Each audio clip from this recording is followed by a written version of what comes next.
সকালবেলা যদি এই তিনটা সূরা পড়ে ফু দেন, এটাকে আরবিতে বলে কুল আস-সালাসা, কারণ এই তিনটা সূরা শুরুতেই কুল আছে না নাই?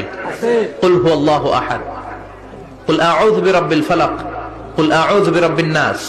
এজন্য তিনটাকে আরবিতে বলে কুল আস-সালাসা, মানে তিন কুল। কি বলে? তিন কুল। সূরাতুল ইখলাস, সূরাতুল ফালাক, সূরাতুন নাস। ফজরের পরে, মাগরিবের পরে আর বিছানায় যাওয়ার সময় দুই হাত একত্রিত করে ফু দিবেন, সারা গায়ে মেসেজ করবেন। মনে থাকবে? আজকে থেকে মনে থাকবে তো? কালকে থেকে এটার আমল করা যাবে না? আবার মা এসে বলতেন, আমার যদি স্বাস্থ্য খারাপ লাগতো, নবীর কাছে দোয়া চাইতে যাইতাম, বলতাম নবী স্বাস্থ্যটা খারাপ, কি করব? বিশ্বনবী বলতেন, তুমিও সূরাতুল ইখলাস, সূরাতুল ফালাক, সূরাতুল নাস পড়ে হাতের মধ্যে ফু দিয়ে সারা দেহে মালিশ করে দাও। সুবহানাল্লাহ পড়েন। বিশ্বনবীর প্রতিদিনকার একটা আমল, দৈনন্দিন একটা আমল।